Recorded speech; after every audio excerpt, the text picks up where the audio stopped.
नमस्कार, आप सभी का स्वागत है कंप्यूटर बेस्ड टेस्ट चैनल पर। एलटी का आज ये आपका टेस्ट सीरीज नंबर 4 है। तो चलिए क्वेश्चन को शुरू करेंगे, जिसमें आप सभी जानते ही हैं कि जीके और हिंदी दोनों इंक्लूड होता है और 100 प्रश्न का ये टेस्ट रहेगा। तो चलिए, पहला क्वेश्चन है, पुनर्जन्म में शब्द में कौन सा उपसर्ग है? पुनः, पुनर, पु या पुनर? तो इसका सही आंसर आपका बी होगा। पुनर्जन्म जो है इसमें यही वाला होगा। ठीक है, अगला क्वेश्चन है, देशांतर में कौन सा समास है? कर्म तत्पुरुष, द्वंद्व, बहुब्रीहि या फिर कर्मधारय? तो इसका सही आंसर है आपका डी, कर्मधारय होगा। देशांतर का अर्थ है अन्य या दूसरा देश, जहाँ विशेषण विशेष का संबंध है, अतः कर्मधारय समास है। या देशों में अंतर अर्थ में तत्पुरुष भी हो सकता है, पर प्रचलित कर्मधारय है। ठीक है, अगला प्रश्न, वह चलते चलते थक गया। वाक्य में चलते चलते क्या है? क्रिया विशेषण या क्रिया विशेषण, फिर विशेषण या संज्ञा? तो इसका सही आंसर है आपका बी, क्रिया विशेषण है। चलते चलते क्रिया, थक गया रीत बता रहा है, अतः यह क्रिया विशेषण है। अगला प्रश्न, देवनागरी लिपि का विकास किस लिपि में हुआ है? खरोष्टी, ब्राह्मी, गुप्त लिपि या फिर शारदा? तो यही आपका बी वाला ऑप्शन सही होगा, ब्राह्मी लिपि। कवित्रे का पुल्लिंग शब्द क्या है? कवि, कविता, कवित्री या कवि? तो यही आपका ऑप्शन ए सही होगा, कवित्री। और ये यहाँ गलत भी लिखा हुआ है कवित्री, तो ये इस तरीके से लिखा जाता है कवित्री, और इसका जो पुल्लिंग शब्द है कवि होता है। अगला प्रश्न है, आंखें दिखाना मुहावरे का सही अर्थ क्या है? आँखों को जांच करना, धमकी देना या गुस्सा करना, ध्यान देना, अस्पष्ट दिखना? तो यही आपका बी वाला सही होगा, धमकी देना या गुस्सा करना। अगला प्रश्न है, तुलसीदास किस दर्शन से प्रभावित थे? अद्वैतवाद, शुद्धाद्वैतवाद, विशिष्टाद्वैतवाद, फिर द्वैताद्वैतवाद? तो आपका ये सी वाला ऑप्शन सही होगा, विशिष्टाद्वैतवाद। राम भक्ति शाखा के कवि तुलसीदास विशिष्टाद्वैतवाद दर्शन रामानुजाचार्य से प्रभावित थे। अगला प्रश्न है, कौशल शब्द का स्त्रीलिंग क्या होगा? कौशला, कौशली, कौशल्या या कौशलाना? तो आपका सी वाला ऑप्शन सही होगा, कौशल शब्द का स्त्रीलिंग रूप कौशल्या होता है, जो दशरथ की रानी का भी नाम था। अगला प्रश्न है, कबीर की भाषा को सदुक्कड़ी किसने कहा था? श्याम सुंदर दास, हजारी प्रसाद द्विवेदी, आचार्य रामचंद्र शुक्ल, फिर डॉक्टर नागेंद्र? तो ये सी वाला ऑप्शन सही होगा, कबीर की भाषा में विभिन्न प्रादेशिक बोलियों का मिश्रण होने के कारण आचार्य रामचंद्र शुक्ल ने इसे सदुक्कड़ी कहा था। परोपकार का संविच्छेद क्या है? आपको ये चारों दिए गए हैं, देख लीजिए, और इसका सही ऑप्शन ए होगा, परधन उपकार। ठीक है, और इसमें जो है आपका गुण संधि का उदाहरण है। अगला प्रश्न, सूर्य के चारों ओर ग्रहों के घूमने का नियम किसने प्रतिपादित किया? गैलीलियो, न्यूटन, केपलर या कोपरनिकस? तो यही आपका सी वाला ऑप्शन सही हुआ, केपलर। केपलर ने ग्रहों की गति के 3 नियम प्रतिपादित किए, जो सूर्य के चारों ओर उनकी दीर्घवृत्ताकार कक्षाओं का वर्णन करते हैं। अगला प्रश्न है, नीति आयोग किस प्रकार का निकाय है? संवैधानिक, सांविधिक, गैर संवैधानिक और गैर सांविधिक कार्यकारी? तो यही सी वाला ऑप्शन सही है, गैर संवैधानिक और सांविधिक। नीति आयोग का उल्लेख संविधान में नहीं है और न ही इसे संसद के अधिनियम द्वारा बनाया गया है। यह एक गैर संवैधानिक और कार्यकारी मंत्रिमंडल के प्रस्ताव द्वारा गठित निकाय है। अगला प्रश्न, स्वर्ण जयंती ग्राम स्वरोजगार योजना SGSY किस वर्ष शुरू की गई थी? 1995, 1999, 2002, 2005? तो आपका ये बी वाला ऑप्शन सही होगा, 1999 में ये शुरू किया गया था। अलाई दरवाज़ा का निर्माण किस सुल्तान ने करवाया था? इल्तुतमिश, अलाउद्दीन खिलजी, फिरोज शाह तुगलक या फिर बलबन? तो बी वाला ऑप्शन सही होगा, अलाउद्दीन खिलजी ने कराया था। अलाउद्दीन जो है ये कुतुब मीनार पर्सन का प्रवेश द्वार है, अलाई दरवाज़ा, और इसका जो है अलाउद्दीन खिलजी ने करवाया था।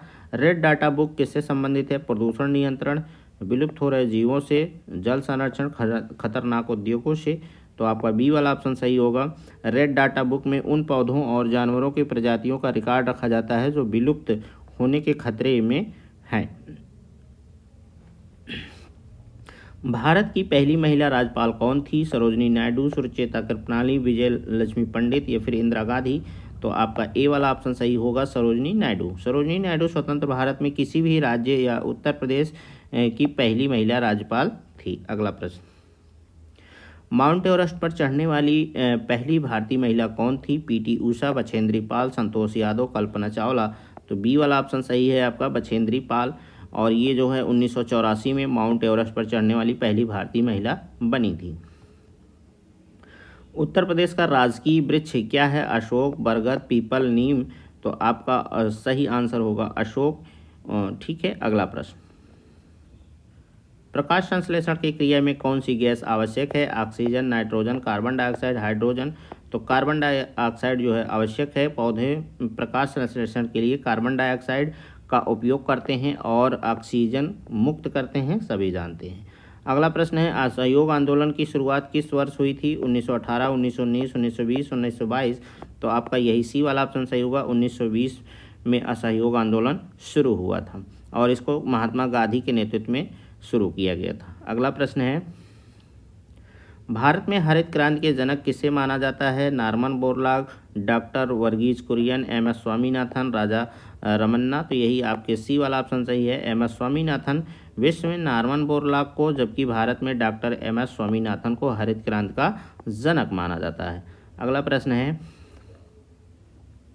क्षेत्रफल की दृष्टि से भारत का सबसे बड़ा राज्य कौन सा है? उत्तर प्रदेश, मध्य प्रदेश, महाराष्ट्र, राजस्थान। तो आपका डी वाला ऑप्शन सही होगा। क्षेत्रफल की दृष्टि भारत का सबसे बड़ा राज्य जो है राजस्थान है। अगला प्रश्न है, मौलिक अधिकारों की संख्या कितनी है? तो मौलिक अधिकार 5, 6, 7, 8। तो इसका सही आंसर आपका बी है, 6 हैं। वर्तमान में भारतीय नागरिकों को 6 मौलिक अधिकार प्राप्त हैं। संपत्ति का अधिकार अब कानूनी अधिकार नहीं है। अगला प्रश्न है, लोदी वंश का अंतिम शासक कौन था? बहलोल लोदी, सिकंदर लोदी, इब्राहिम लोदी, दौलत खान लोदी। तो ये सी वाला ऑप्शन सही है, इब्राहिम लोदी। इब्राहिम लोदी लोदी वंश का अंतिम शासक था, जिसे 1526 में बाबर ने पानीपत के प्रथम युद्ध में हराया था। अगला प्रश्न है, पीतल किन धातुओं का मिश्रण है? तांबा और टिन, तांबा और जस्ता, जस्ता और लोहा, टिन और जस्ता। तो यही बी वाला ऑप्शन सही है, तांबा और जस्ता। पीतल, तांबा और जस्ता जिंक का मिश्रण धातु है। ठीक है, पीतल आपका। अगला प्रश्न, भारत भारती के रचनाकार कौन हैं? जयशंकर प्रसाद, मैथिली शरण गुप्त, माखनलाल चतुर्वेदी, सुमित्रा नंदन पंत। तो ये बी वाला ऑप्शन सही है, भारत भारती जो है 1912। राष्ट्र कवि मैथिली शरण गुप्त की प्रसिद्ध रचना है जिसने राष्ट्रीय भावना को जागृत किया। नवल सुंदर श्याम शरीर की सजल नीरद सी कल क्रांति थी, कौन सा अलंकार है? रूपक, उपमा, उत्प्रेक्षा, यमक। तो इसमें आपका उपमा मिलेगा। यहाँ श्याम शरीर उपमेय की तुलना सजल नीरद उपमान से की वाचक शब्द द्वारा की गई है, अतः उपमा अलंकार है। अगला प्रश्न है, तत्सम शब्द का चयन कीजिए। घी, दूब, दुग्ध, मोर। तो यही आपका दुग्ध जो है तत्सम शब्द है, दुग्ध। ठीक है, और घी का घृत होता है, दूब का दूर्वा होता है, मोर का मयूर होता है। अगला प्रश्न, अधिकरण तत्पुरुष समास का उदाहरण क्या है? प्रयोगशाला, घुड़सवार, राजपुरुष, पथभ्रष्ट। तो इसका सही आंसर आपका बी होगा, घुड़सवार होगा। घुड़सवार, घोड़े पर सवार में जो है पर लगा है तो अधिकरण कारक चिन्ह का लोप है, अतः अधिकरण तत्पुरुष समास है। अगला प्रश्न, कबीर की भाषा को पंचमेल खिचड़ी किसने कहा था? आचार्य रामचंद्र शुक्ल, हजारी प्रसाद द्विवेदी, श्याम सुंदर दास, राम कुमार वर्मा। तो आपका सही आंसर होगा श्याम सुंदर दास। श्याम सुंदर दास ने कबीर की भाषा में अनेक भाषाओं के मिश्रण को देखते हुए उसे पंचमेल खिचड़ी नाम दिया था। अगला प्रश्न है, दुख ही जीवन की कथा रही, क्या कहूँ आज जो नहीं कही। ये पंक्तियाँ किस कवि की हैं? महादेवी वर्मा, निराला, जयशंकर प्रसाद, सुमित्रा नंदन पंत। तो आपका बी वाला ऑप्शन सही होगा, निराला। व्यर्थ शब्द का सही संधि विच्छेद क्या है? आपके सामने ये चारों दिए गए हैं ऑप्शन, तो इसका सही आंसर है बी, बी धन अर्थ, और ये आपका यड़ संधि है। अगला प्रश्न, अर्थ के आधार पर वाक्य के कितने भेद होते हैं? 3, 6, 8, 10। तो इसका सही आंसर होगा सी, 8 होता है। अर्थ के आधार पर वाक्य के 8 भेद होते हैं, विधानवाचक, निषेधवाचक, प्रश्नवाचक, आज्ञावाचक, इच्छावाचक, संदेहवाचक, विस्मयादिवाचक, संकेतवाचक। अगला प्रश्न, सच्चिदानंद में कौन सी संधि है? स्वर संधि, विसर्ग संधि, व्यंजन संधि, दीर्घ संधि। तो आपका इसमें व्यंजन संधि है। इसका होता है सत चित धन आनंद में व्यंजन संधि मिलेगा। अगला प्रश्न है जो मापा ना जा सके के लिए एक शब्द क्या है? अमापी, अपरिमित, अपरिमेय, अमानक। तो आपका सी वाला ऑप्शन सही होगा, अपरिमेय। जिसे मापा ना जा सके वह अपरिमेय कहलाता है। अगला प्रश्न है उर्दू किस भाषा का शब्द है? अरबी, फारसी, तुर्की, पुर्तगाली। तो इसका सही आंसर है सी, तुर्की है। उर्दू शब्द मूल रूप से तुर्की भाषा का शब्द है जिसका अर्थ शिविर या छावनी होता है। अगला प्रश्न है जिसमें उत्साह ना हो के लिए एक शब्द है? उत्साही, निरुत्साह, हतोत्साह, उदासीन। तो आपको सी वाला ऑप्शन सही होगा, हतोत्साह होगा।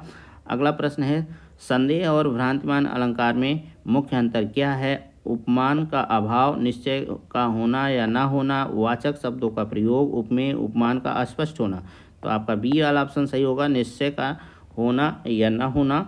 संदेह में उपमान का संदेह बना रहता है, निश्चय नहीं होता है, जबकि भ्रांतिमान में संदेह समाप्त होकर भ्रम से निश्चय हो जाता है। अगला प्रश्न है अष्टछाप के सबसे प्रसिद्ध कवि कौन थे? कुंभनदास, सूरदास, परमानंदास, शीत स्वामी। तो बी ऑप्शन सही होगा, सूरदास। अष्टछाप के कवियों में सूरदास सबसे प्रमुख और प्रसिद्ध थे, जिन्हें पुष्टिमार्ग का जहाज भी कहा जाता है। अगला प्रश्न है आधुनिक हिंदी साहित्य की पहली आत्मकथा किसे माना जाता है? मेरी जीवन यात्रा, क्या भूलूं क्या याद करूं, अर्थ कथानक, मेरी असफलताएं। तो आपका सी वाला ऑप्शन सही होगा, अर्थ कथानक है। बनारसी दास जैन 1641 को ब्रज भाषा गद्य में लिखी गई पहली आत्मकथा माना जाता है। अगला प्रश्न है वह कल यहाँ आया था वाक्य में कल क्या है? रीतवाचक क्रिया विशेषण, कालवाचक क्रिया विशेषण, स्थानवाचक क्रिया विशेषण या परिमाणवाचक क्रिया विशेषण। तो आपका बी ऑप्शन सही होगा, कालवाचक क्रिया विशेषण। अगला प्रश्न है आकाशगंगा शब्द में कौन सा समास है? द्वंद्व, कर्मधारय, तत्पुरुष, अव्ययीभाव समास। तो आपका सी वाला ऑप्शन सही है, तत्पुरुष समास। आकाश गंगा के संबंध तत्पुरुष कारक चिन्ह का लोप है, अतः यह तत्पुरुष समास है। अगला प्रश्न है कबीर को वाणी का डिक्टेटर किसने कहा था? आचार्य रामचंद्र शुक्ल, डॉक्टर नगेंद्र, हजारी प्रसाद द्विवेदी, परशुराम चतुर्वेदी। तो इसका सही ऑप्शन सी होगा, हजारी प्रसाद द्विवेदी। अपनी बात को बेबाकी से कहने की क्षमता के कारण आचार्य हजारी प्रसाद द्विवेदी ने कबीर को वाणी का डिक्टेटर कहा था। अगला प्रश्न है निःशुल्क शब्द में कौन सी संधि है? स्वर संधि, व्यंजन संधि, विसर्ग संधि, दीर्घ संधि। तो निःशुल्क में निः धन शुल्क विसर्ग संधि का उदाहरण है। अगला प्रश्न है राम से पत्र लिखा जाता है वाक्य किस वाच्य में है? कर्तृवाच्य, कर्मवाच्य, भाववाच्य, इनमें से कोई नहीं। तो क्रिया का मुख्य संबंध कर्म पत्र से है और क्रिया कर्म के अनुसार है, अतः यह कर्मवाच्य है। अगला प्रश्न है विटामिन B1 का रासायनिक नाम क्या है? Riboflavin, thiamine, niacin, folic acid. तो आपका बी ऑप्शन सही होगा, थायमिन है, जिसकी कमी से वेरी रोग हो जाता है। अगला प्रश्न है अखिल भारतीय सेवाओं का प्रावधान भारतीय संविधान के किस अनुच्छेद में है? अनुच्छेद 300, अनुच्छेद 312, 315, 324। तो ये आपका बी वाला ऑप्शन सही होगा, अनुच्छेद 312 संसद को नई अखिल भारतीय सेवाओं IAS, IPS, IPS के सृजन का अधिकार देता है। अगला प्रश्न है रेगिस्तानी क्षेत्र में किस प्रकार की वनस्पति पाई जाती है? सदाबहार वन, पर्णपाती वन, कटीली झाड़ियाँ, मैंग्रोव वन। इसका सही ऑप्शन सी होगा, कटीली झाड़ियाँ। रेगिस्तानी क्षेत्रों में पानी की कमी के कारण पत्तियाँ कांटों में बदल जाती हैं, इसलिए वहाँ कटीली झाड़ियाँ पाई जाती हैं। अगला प्रश्न है पानीपत का तृतीय या तीसरा युद्ध किस वर्ष लड़ा गया था? 1526, 1556, 1761 या 1764। तो आपका सी वाला ऑप्शन सही होगा, 1761। पानीपत का तृतीय युद्ध 1761 में अहमद शाह अब्दाली और मराठों के बीच लड़ा गया था। अगला प्रश्न है यंग इंडिया पत्रिका किसने शुरू की थी? तो लाला लाजपत राय, बाल गंगाधर तिलक, महात्मा गांधी, जवाहरलाल नेहरू। तो यंग इंडिया जो है महात्मा गांधी ने शुरू किया था। यंग इंडिया साप्ताहिक पत्रिका थी, महात्मा गांधी द्वारा शुरू की गई थी। अगला प्रश्न है पायरिया रोग मानव शरीर के किस अंग को प्रभावित कर देता है? आंखें, दांत और मसूड़े, गला या फिर त्वचा। तो सभी जानते हैं पायरिया दांत में होता है। पायरिया रोग मुख्य रूप से दांत और मसूड़ों को प्रभावित करता है।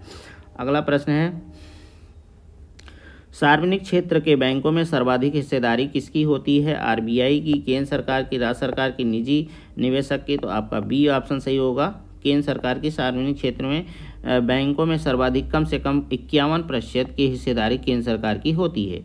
अगला प्रश्न है ओजोन परत की मोटाई मापने की इकाई क्या है? सीमेंस, डाप्सन, क्यूसेक या पारसेक? तो बहुत सरल प्रश्न है और बहुत अच्छा प्रश्न है, डाप्सन। ओजोन परत की मोटाई का डाप्सन इकाई में मापा जाता है। अगला प्रश्न है, कथक किस राज्य का शास्त्रीय नृत्य है? केरल, तमिलनाडु, आंध्र प्रदेश, उत्तर प्रदेश? तो ये आपका डी ऑप्शन सही होगा, कथक उत्तर प्रदेश मुख्य रूप से उत्तर प्रदेश का एकमात्र शास्त्रीय नृत्य है। अगला प्रश्न है, भारतीय द्वितीय पंचवर्षीय योजना किस मॉडल पर आधारित थी? Herald Domar model, PC Mahalanobis model, Gadgil योजना, मनमोहन मॉडल? तो ये आपका बी वाला ऑप्शन सही होगा, पीसी महालनोबिस मॉडल। द्वितीय पंचवर्षीय योजना 1956 से 61 के बीच थी। पीसी महालनोबिस मॉडल पर आधारित थी, जिसमें भारी उद्योगों पर जोर दिया गया था। अगला प्रश्न है, राज्यसभा का पदेन सभापति कौन होता है? राष्ट्रपति, उपराष्ट्रपति, प्रधानमंत्री, लोकसभा अध्यक्ष? तो आपका बी वाला ऑप्शन सही होगा, उपराष्ट्रपति। भारत का उपराष्ट्रपति भारतीय संविधान के अनुच्छेद 64 के तहत राज्यसभा का पदेन सभापति होता है। अगला प्रश्न है, गौतम बुद्ध को ज्ञान की प्राप्ति कहाँ हुई थी? सारनाथ, लुम्बिनी, बोधगया, कुशीनगर? तो सभी जानते हैं बोधगया में हुई थी। ठीक है, गौतम बुद्ध को बोधगया बिहार में पीपल वृक्ष के नीचे ज्ञान की प्राप्ति हुई थी। G20 में वर्तमान में कितने सदस्य हैं? देश और संघ शामिल हैं। 20, 21, 19, 22? तो इसमें इस समय 21 हैं। सितंबर 2023 में अफ्रीकी संघ के शामिल होने के बाद G20 अब 21 सदस्य हो गए हैं। 19 देश और यूरोपीय संघ और अफ्रीकी संघ का समूह है।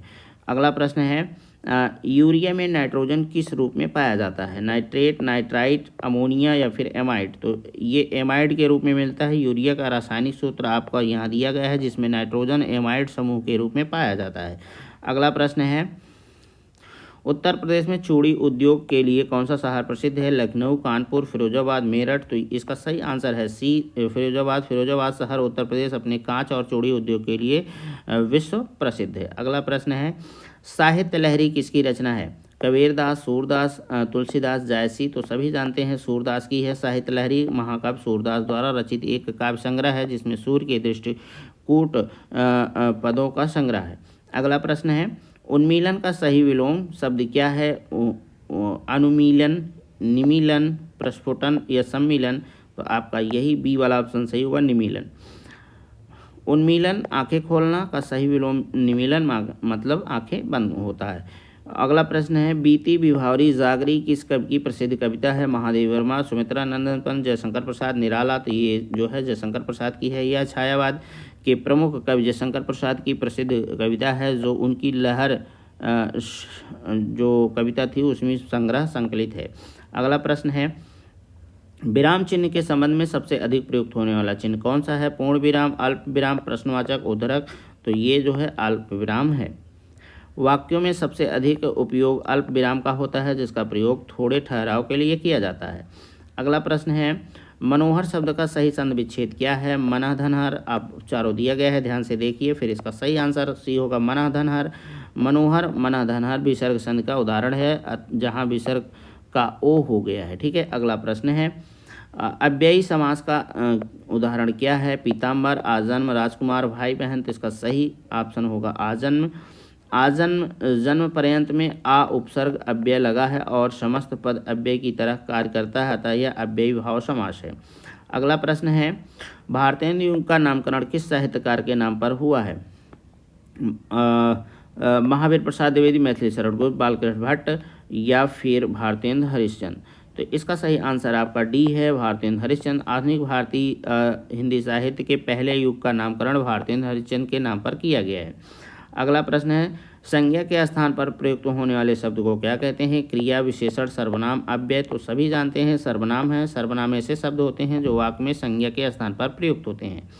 अगला प्रश्न है, अशुद्ध वर्तनी का चयन कीजिए। अहल्या, द्वारका, सरदेश, पूजनी? तो इसमें यही वाला आपका अशुद्ध वर्तनी है और इसको इस तरीके से लिखा जाता है। ठीक है, अगला प्रश्न है, मातृभाषा का प्रयोग शिक्षा के किस स्तर पर आवश्यक माना गया है? प्राथमिक स्तर, माध्यमिक स्तर, उच्च माध्यमिक स्तर, विश्वविद्यालय? तो आपका ए ऑप्शन सही है, प्राथमिक स्तर। राष्ट्रीय शिक्षा नीति एनईपी सहित सभी शिक्षण सिद्धांतों में प्राथमिक स्तर पर शिक्षा के लिए मातृभाषा का प्रयोग आवश्यक माना गया है। अगला प्रश्न है, रौद्र रस का अस्थायी भाव क्या होता है? विस्मय, जुगुप्सा, क्रोध, उत्साह? तो इसका सही आंसर होगा आपका सी, क्रोध। रौद्रस का स्थायी भाव क्रोध होता है। अगला प्रश्न है, राम ने रावण को मारा। इस वाक्य में रावण क्या है? कर्ता है, कर्म है, करण है, संप्रदान है। तो आपका ये कर्म है। यहाँ क्रिया मारना का सीधा प्रभाव रावण पर पड़ रहा है और इसके साथ को विभक्त लगी है, अतः यह कर्म कारक है। अगला प्रश्न है, अकाल पीड़ित शब्द में कौन सा समास है? कर्म तत्पुरुष, करण तत्पुरुष, अपादान तत्पुरुष, संप्रदान तत्पुरुष। तो ये आपका बी वाला ऑप्शन सही है। अकाल पीड़ित, अकाल से पीड़ित में जो है से द्वारा यज्ञ के कारण का अर्थ है, अतः यह करण तत्पुरुष समास है। अगला प्रश्न है, भारत की सबसे पुरानी भाषा कौन सी है? पाली, प्राकृत, संस्कृत, अपभ्रंश। तो ये आपका सी वाला ऑप्शन सही है, संस्कृत। भारतीय भाषाओं का मूल और सबसे प्राचीन भाषा संस्कृत को माना जाता है। अगला प्रश्न है, मुंशी प्रेमचंद का मूल नाम क्या था? धनपत राय, अमृत राय, नवाब राय, शिवपूजन सहाय। तो सभी जानते हैं धनपत राय था। मुंशी प्रेमचंद का मूल नाम धनपत राय था, हालांकि वह नवाब राय के नाम से भी अपनी रचनाएं करते थे। वह बहुत अच्छा लड़का है, वाक्य में बहुत अच्छा बहुत क्या है? तो विशेषण है, क्रिया विशेषण है, प्रविशेषण है, सर्वनाम है। तो सी वाला ऑप्शन सही है। बहुत शब्द अच्छा विशेषण की विशेषता बता रहा था, यह प्रविशेषण है। खग जाने खगही की भाषा लोकोक्ति का सही अर्थ क्या है? पक्षियों को पक्षी की भाषा समझ में आती है। समान प्रकृति वाले लोग एक दूसरे को समझते हैं। मूर्ख व्यक्ति ज्ञानी की बात नहीं समझता। भाषा का ज्ञान सीमित होना। तो बी वाला ऑप्शन सही है, समान प्रकृति वाले लोग एक दूसरे को समझते हैं। अगला प्रश्न है, यशोदा शब्द में कौन सी संधि है? गुण संधि, अयात संधि, व्यंजन संधि, विसर्ग संधि। तो यशा धंधा विसर्ग संधि आता है इसमें। अगला प्रश्न है, मात्राओं की संख्या के आधार पर चौपाई कैसा छंद है? सममात्रिक, अर्ध सममात्रिक, विषम मात्रिक, मुक्त छंद। तो आपका ए वाला ऑप्शन सही है, सममात्रिक। चौपाई के चारों चरणों में 16-16 मात्राएं होती हैं, इसलिए यह सममात्रिक छंद है। अगला प्रश्न है, आधुनिक काल को गद्य काल किसने कहा है? हजारी प्रसाद द्विवेदी, आचार्य रामचंद्र शुक्ल, रामकुमार वर्मा, डॉक्टर नागेंद्र। तो बी वाला ऑप्शन सही है, आचार्य रामचंद्र शुक्ल। आचार्य रामचंद्र शुक्ल ने हिंदी साहित्य के आधुनिक काल को गद्य काल नाम दिया, क्योंकि इसमें गद्य का विकास प्रमुख था। अगला प्रश्न है, पृथ्वीराज रासो किस काल की रचना है? भक्ति काल, रीत काल, आधुनिक काल, आदिकाल या फिर आधुनिक काल। तो ये सी वाला ऑप्शन सही है, पृथ्वीराज रासो चंद्रवरदाई ने लिखा है। हिंदी का प्रथम महाकाव्य माना जाता है और यह आदिकाल की प्रमुख रचना है। अगला प्रश्न है, कठिन काव्य का प्रेत किस कवि को कहा जाता है? तुलसीदास, केशवदास, सूरदास, बिहारी। तो इसमें आपका बी ऑप्शन सही होगा, केशवदास। रीत काल के कवि केशवदास को उनकी क्लिष्ट पदावली के कारण कठिन काव्य का प्रेत कहा जाता है। अगला प्रश्न है, सच्चिदानंद का सही संधि विच्छेद क्या है? तो यहाँ आपको दिया गया है और इसके पहले भी मैंने बताया था, तो ये बी वाला ऑप्शन सही होगा। सत, धन, चित, धन, आनंद व्यंजन संधि का उदाहरण है। इसमें 3 शब्दों का मेल है। अगला प्रश्न है, कमल का पर्यायवाची शब्द क्या नहीं है? नीरज, वारिज, अम्बुज, अम्बुज। तो ये डी वाला ऑप्शन आपका गलत है। अम्बुधनदा का अर्थ बादल होता है। पानी देने वाला, नीरज, वारिज, अम्बुज पानी में जन्मा, मतलब कमल के पर्यायवाची हैं। तो आज का अंतिम प्रश्न आपके सामने है, निरीह शब्द का विलोम शब्द क्या है? असहनीय, कृपण, सहृदय या स्प्रही। तो यही डी वाला ऑप्शन सही है, निरीह इच्छा रहित का विलोम स्प्रही, इच्छा रखने वाला होता है। तो इस तरीके से आज का आपका टेस्ट जो है समाप्त हो गया। आशा करते हैं कि आपको इससे फ़ायदा होगा और आपने कितना सही किया आप ये भी बता सकते हैं। टेस्ट का स्पीड काफ़ी तेज़ है। 100 क्वेश्चन कराने में ज़्यादा से ज़्यादा 30 मिनट लगे होंगे। समय व्यर्थ नहीं करना है, समय बहुत मूल्यवान होता है, तो आपको सिर्फ प्रश्नों का अध्ययन करना है। तो इसलिए इस लिहाज से ज़्यादा समय आपका मैं नहीं लेता हूँ।